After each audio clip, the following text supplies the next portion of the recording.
Next on News Channel 13, thousands turn out to pay respect to Watervliet's fallen fire chief. We'll have a live report.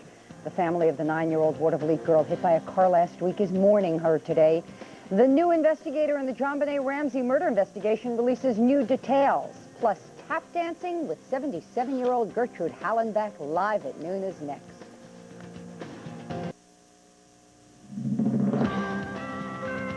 From WNYT, Albany, this is News Channel 13, live at noon. Our top story, he died in the line of duty, and today hundreds turn out to bid farewell to Watervliet's fallen fire chief, Tom McCormick. This is News Channel 13, live at noon. Good afternoon. 44-year-old Tom McCormick collapsed and died of a heart attack Monday while fighting a fire on Congress Street in Troy. People came from across the state for his funeral. Mark Mulholland was invited to the service, and he's live now outside the Sacred Heart of Mary Church in Watervliet. Mark? Good afternoon, Benita. We're live on 6th Avenue in Watervliet. The funeral ceremony for Fire Chief Tom McCormick will be wrapping up in just about 10 or 15 minutes. Now, McCormick passed away while on a mutual aid fire call in Troy Monday night. Now, this morning's procession for Tom McCormick began at Parker Brothers Funeral Home on Broadway.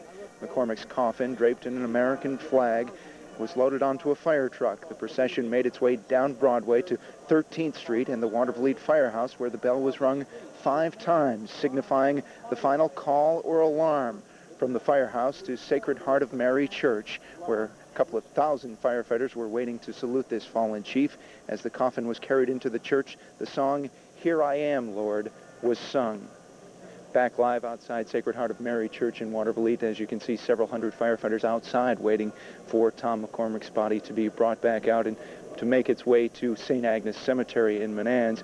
So many people here, in fact, monitors, TV monitors are set up outside the church, so some of these firefighters who weren't able to make it inside can see exactly what's going on inside at that ceremony. We can tell you there have been several speakers at this ceremony this morning, including Watervliet Mayor Bob Carlson. Bishop Howard Hubbard is here officiating this, and several testaments to what is being called by all accounts, who is being called by all accounts, a terrific man, a terrific chief. Tom McCormick, just 44 years old. Benita? What a testament to him. Mark Mulholland reporting live in Watervliet. Thank you.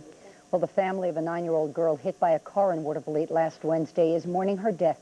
Vanessa Dater was hit as she darted across Broadway, running after 2 friends. Police say the driver never had a chance to stop and will not be charged. Vanessa's family, including 8 brothers and sisters, kept a vigil at her bedside since the accident. Vanessa died last night at Albany Med. The allegation was brutality at the Schenectady County Jail. Now a multi-million-dollar lawsuit has been filed by 2 former employees of the Sheriff's Department. A former patrolman stationed at the jail claimed Sheriff William Barnes pointed a gun at him in retribution for his cooperation with the feds. He and another corrections officer say they received telephone death threats. Sheriff Barnes vehemently denies the charges.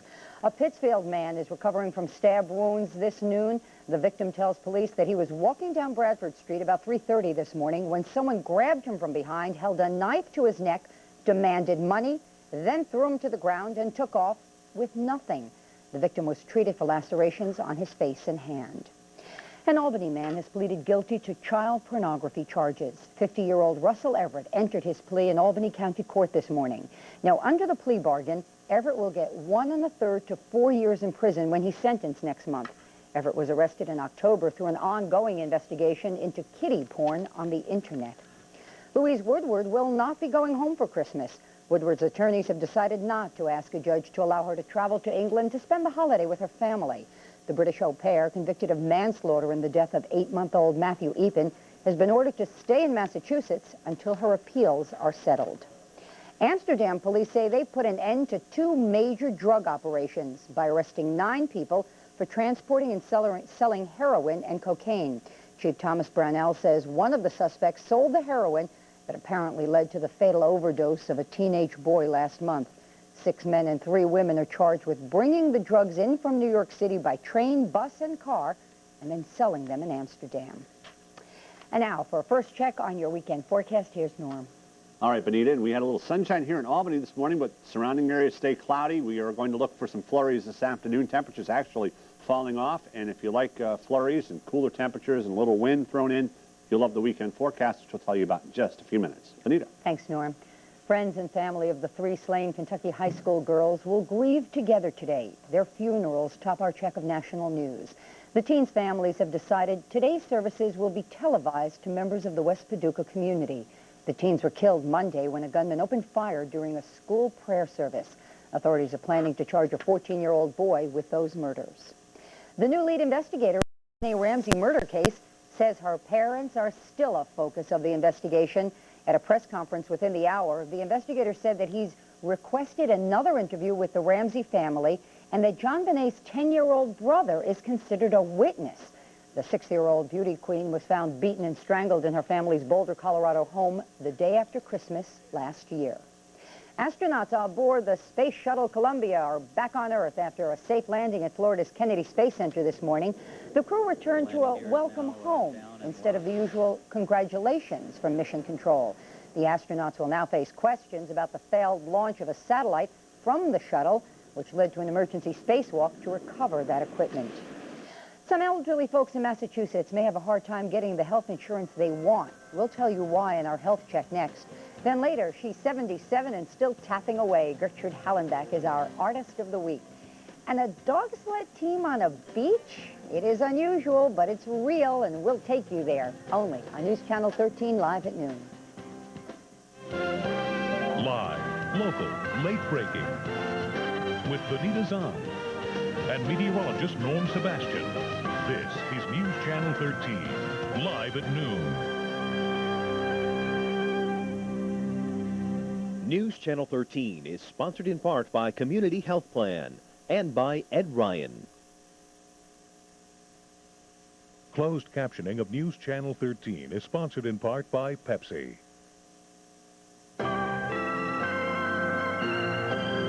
Check out News Channel 13 online with MSNBC and NBCIN. In our health check this noon, few health care choices for the elderly living in rural areas of Massachusetts. HMOs say that under current fee structures, they just can't make enough money to provide services to rural areas. Advocates for the elderly say that means seniors living in those areas are stuck with a limited choice of expensive Medigap policies. Want to de-stress your holidays? Who would say no? Here with some good ideas on how to organize, and in that way you manage to de-stress this season. Helen Volk from Beyond Clutter. Good to see you. Likewise, Benita. Okay, help me, help me, help me. Well, there are 3 limited resources we should do some planning about: time, money, and energy. Because we're going to run out of 1, 2, or all 3 of those. Exactly. So if we do a little bit of planning ahead, we get wiser in our expenditure of each one. I think for me, time is the one that I have the most trouble dealing with. I think that's true for most people because you're already busy. And now you're going to add so many activities over and above an already busy schedule. Now, how the heck do you do that? First thing is to get your calendar out and start getting real with the calendar. This is like reality check time. You know, put down those things you really have to do to make the holiday season, Christmas season for you. Okay. And then you also put down the events you can't move, the office Christmas party, the church or school activities, because you have to work around all those things. So in a sense, you're talking about creating a family calendar, whether you're a family of 1 or a family of 10. Exactly. Because it doesn't matter how many of us there are, we still have to know where we're supposed to be when. And it's tough to be realistic, though, because we want to do everything. Well, listen, there's 19 days left. There's the reality right now. 19 days, less than 3 weeks left. So, I mean, it's not 19 full days. It's parts of days, and we have to find out when those days are so you can fit in shopping, baking, trimming decorations, and all that. And if you're talking Hanukkah, it's only 17 days. Exactly. And they even have a shorter period of time. So it's like you have to get down on paper and get real with the time. Okay. Because you're right. Time is tight. Money. Money, well, one of the stresses of the holidays is paying for it for the next 12 months. So there's a quick way of figuring out a budget. First of all, in your head, think about a reasonable amount of money you want to spend for the holidays. And then sit down and make a bunch of categories for expenditures, and not just gifts. Gifts is one category. Then there's decorations, the Christmas cards, the postage, year-end giving, food, clothes if you buy clothes, travel expense, and just kind of outline how much you want to spend in each category. Energy. Energy, attitude check, spread out the work, concentrate on the things that bring joy to you during the holiday seasons, and either pay someone to do the work or spread it out among members of your family, or have a party and let them do all the work. That's not bad. And then there's gift giving. You know, always racking your brains out. Right. Well, a lot of families are now doing something that's different. They're choosing names out of a hat or limiting their list in some way because with tight money, no one wants to waste money. They have to be selective. And what kind of alternatives can you look at? Well, I always give gifts based on a theme, and that's what I brought today. This is this year's theme. Okay. And I give everyone on my list that theme. So once I pick my theme, I'm golden. You know, you're handing out shredders to everybody. Is that it? No, not shredders, although there's a good thought for next year's theme. See? Aha. So I'm supposed to open this? Well, you can open it now if you like. I thought it was. No? Can I save it for those? You can save it. Okay. Then I'll let everybody... You'll never know what the theme is. All right, That's what's good. the theme? Oh, I can't tell people. Oh, no, because I got so many of these going out. As always, if you've got questions for Helen, you can always give her a call at Beyond Clutter. The phone number is... Helen, the phone number. 456. 456. 42. 42. 65. 65. Usually it's there. It's not. That was my gift. You know, a little surprise. Anyway, thanks, Helen. You're welcome. Very happy holidays. She's going to have all the time. Now, if you like snow, you're going to like Norm's first warning forecast. That's next. And then we head to sunshine in California for those dog sled races. And from the Titanic to James Bond, more holiday movies are on the way. J. Bond Bobbin gives us a sneak peek coming up. Ballston Spa will be a festive place to be tonight. The annual Victorian Christmas Parade steps off at 6:30 on Milton Avenue. That's near Ballston Furniture. And the tree lighting will follow. And once again, our meteorologist, Bob Kovachick, will be the Grand Marshal, and he'll bring us live updates on the parade and the weather. Beginning tonight, live at 5. You know, it was real nice up in Saratoga last night at the Victorian Stroll. Ran into some friends, the Portos up there. And I'm getting lots of points for saying hello. No, we were teasing about that. But it was just gorgeous. So many people up there. Well, we need good weather like last night. Well, you want a little snow, don't you, for a Christmas parade? Not for tonight. No, you don't? Well, unless it's just like pretty snow, because everybody can get home safe. Oh, of course. So it's only going to be pretty snow. That's all we have around here. I've never seen bad snow. Unless it sits around on the... But we won't go there. All right. Or Sam's been around it, one or the other. 40 degrees out right now. Picking on my dog. And that's the high so far. 36 the low, and 39 and 23 is our high and low, or normal high and low, I should say. Record high, we go back to 1973, 61, and that 2 you see is the last record above zero until the middle of March. Gives you an idea of what we're in for the next few months. West-northwest wind at 7, 29 is our dew point, 29 or 48 on the barometer, and steady. Now, I had a little sunshine in there because there was a hole in the clouds right here in Albany, Manans, and actually dropped down the Hudson Valley a little ways, but it is cloudy in Poughkeepsie. As a matter of fact, it was like a donut because the only hole was right here in the middle, and it's starting to fill in, I would imagine. Just looking at the temperature, I didn't get a chance to look outside, but I saw our temperature in Manans went down to 39 from 41, so that's usually a sign that either it's clouding up or our engineer's back on the roof with ice cubes again. You have to take your choice. 36 in Utica, 37 is our current reading in Glens Falls. On this date in history, we go back to 1 year ago today. You remember this? We had some snow actually move on in here. The clouds moved in today on the 6th. We had 2.3 inches of snow, and then we had 5.6 on the 7th and 8th. And as you may remember, last winter wasn't a real gangbuster for snow. We only had 2 other storms that year that were any more than that, and of course the big one in the late March and early April. Now today we do have some snow on the way. As a matter of fact, we're kind of surrounded by that too, but this is a upper air storm center tracking eastward. And it's really too bad if you like snow. This is a perfect upper air pattern to produce a good coastal storm, but we just don't have the coastal storm. We just have the upper air low pressure center. Look at this precipitation. Some of it showers, but it's all the way around us, and here we are right in the middle. I think eventually this will fill in, but our Doppler radar shows some precipitation to the south. It may be a little bit of shower activity, definitely snow in the Catskills, and anything to the north is certainly snow. And here's the upper air storm on the satellite picture, and it's just like a giant bowling ball of cold, unstable air, and it's slowly moving eastward. It's over Saginaw right now. It'll be just about over later tonight and early tomorrow, and then by Sunday it'll be up around Eastport, Maine, so it is not moving very quickly at all. And if you just watch this radar echoes, you can kind of see a counterclockwise swirl, which is the low pressure center itself. So be ready for some flurries and squalls. Lots of cold air to the west with this too. And what this will do eventually is move off the eastern seaboard. As it does, the winds will pick up, and I'll guarantee you Sunday will be blustery. The winds will also get a little bit gusty by tomorrow afternoon and tomorrow night. But at least for the rest of today, there still could be a glimpse or two of sun in some locations, but if you haven't seen it by now, you probably won't. Scattered flurries and squalls possible this afternoon. Temperatures actually will fall off a little bit. Cloudy with flurries or squalls tonight with a quick inch or two. And, of course, anytime you see that word squall in the forecast, that means we could get a quick inch or two, so be ready for that, especially if you're traveling out toward the lakes. The 4-day outlook is kind of cool, and it's not going to warm up too much, at least until Monday or Tuesday. So there we go.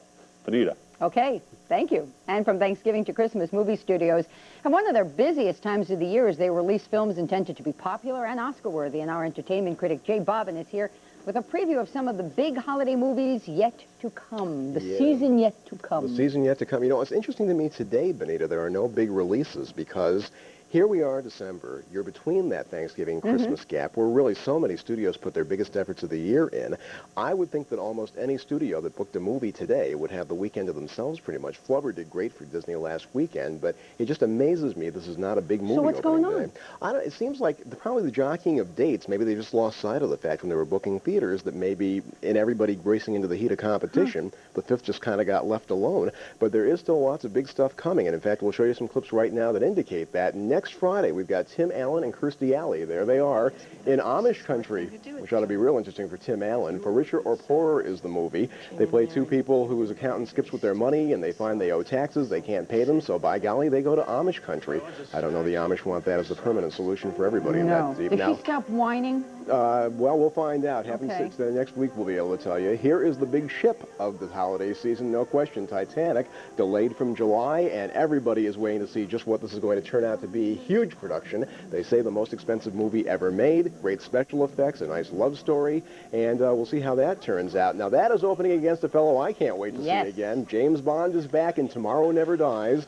That is 2 weeks from today. He takes on a media mogul, kind of like a Ted Turner type who has sinister intentions on taking over the world with his entire cable dynasty. And as you can see here, Pierce Brosnan has some neat new gadgets to play with. I can't wait. We're planning a whole mass exodus, in fact, to go see this movie 2 weeks from now. And Kevin Costner is in The Postman, which is a post-apocalyptic, boy did I work on that word, melodrama about a U.S. postman who literally tries to restore people's faith after the American government has been kind of just taken apart. Yeah, right. Yeah, well, you know, the mail will get through, rain, sleet, He's snow. hoping nobody else says that. That's right. Whether there's an apocalypse, the mail still will get through. And we'll see you tonight at 5. We'll be back. We thank you very much. Okay. And next, at 77 years old, Gertrude Hallenbeck's doctors say she has the bone density rivaling that of a 20-year-old. She's going to prove it when she taps her way into your heart right here in our studio next. Gertrude Hallenbeck, known as the First Lady of Dance in the Capital Region, and at 77 years old, she still teaches at Albany's Hallenbeck School of Dance, and just last month, she received a Third Age Achievement Award in Arts and Culture from the Senior Services of Albany Foundation. And we're honored to have Gertrude here with us today. Good to see you. Delighted to be here. Congratulations on the award. Thank you. Just out to outlive your peers. Why not? And the bone density of a 20-year-old. That's right. It's from all this exercise. Weight-bearing exercises. That's right. You started dancing when? When I was 2.5. Was this your mom's dream, or did you My say? father's. Your My father's. And what did he figure was going to happen years down the road? Well, I guess what happened. No. You've danced all over. My entire life. Did you ever think about giving it up? No. You told me a story. You ran into a friend. I ran into a friend, and she asked me what I was doing these days, and I said, I'm still teaching at the studio. And she said, well, you're not dancing anymore. And I said, yes, I am. She said, that's impossible at our age. And I said, you know what? No one ever told me that, so I'm still doing it. Do you find many mature women are coming in to yes. tap now? We have a lot of adults, yes. Because they know it's good tap exercise? and ballet and jazz, yes. Are you ever too old to start? Well, not for professional reasons, yes, but just for exercise, no. Dance professionally, too, If didn't they're you? healthy, if they're healthy. If they're healthy. Yes. All right. Now, I have danced a little bit, but it's years ago with you. Okay. Let's see if we can do anything. Shuffle step. Okay. 3 of them. Shuffle step, shuffle step, shuffle step, clap, clap, left foot. Shuffle step, shuffle step, shuffle step, clap, clap. I You got still it. do. Oh, let's try the tougher one. Do Want the to other do a one. shim sham? Yeah. Shuffle step, shuffle step, shuffle step, step, shuffle step. I can't get off that foot. Step, shuffle step, step, shuffle step, shuffle step. Good one, opposite feet. I Fine. got it there. We're going to let you dance a little bit. All right, fine. Because I'm going to be too embarrassed. And we'll let Gertrude dance. We've got a crowd here all laughing. Good thing I left the tap shoes home. What are you going to dance to? Anything in particular? Memories of you, Okay. from my father. Wonderful. Okay. Gertrude Hallenbeck. Roll the music.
Congratulations, and come back to 10 years when you're 87 and still moving the feet that fast. Sure, I'll be back. You got it, right. Thanks We're going to be right back after this.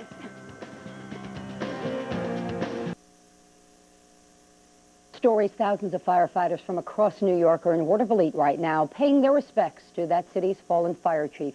44-year-old Tom McCormick died of a heart attack Monday while fighting a fire in Troy. 50-year-old Russell Everett of Albany has pleaded guilty to child pornography charges. He'll get 1/3 to 4 years in prison when he's sentenced next month. That would be 1 1/3. And the new investigator in the John Benet Ramsey case said today the girl's parents are still a focus of the investigation, and he's requested another interview with the family. We'll have more on those stories and the rest of the day's news. 94 minutes of news begins tonight, live at 5. Finally today, a dog sled race in, of all places, Southern California. Preston Springsteen got the idea when he bought a Siberian Husky that just couldn't get enough exercise. He hooked up with friends and neighbors who had Huskies and formed a dog sled team, and they practiced in the dirt, training for a race they ran earlier this year in the High Sierras. After a 1.5-mile workout, the dogs get hot dog treats and a snug ride home. There you go. That's what I'll like what do happens after with the news Sammy. show. Right, you get the hot dog treats. We have a forecast that's pretty good, though, Benita. 40 this afternoon, and as if you like snow. Flurries and squalls tonight. 35, same story. Flurries and squalls tomorrow, and the 40 outlook is actually not bad. We'll get a little sunshine, but it will be windy. Sunday will be the coldest day of the weekend. Blustery is It'll what it definitely sounds be like. that. All right, Hold then on to your hat. Stay warm. I will. All right. Hope you stay warm, too. Have a great weekend. We'll look for you again on Monday. Take care.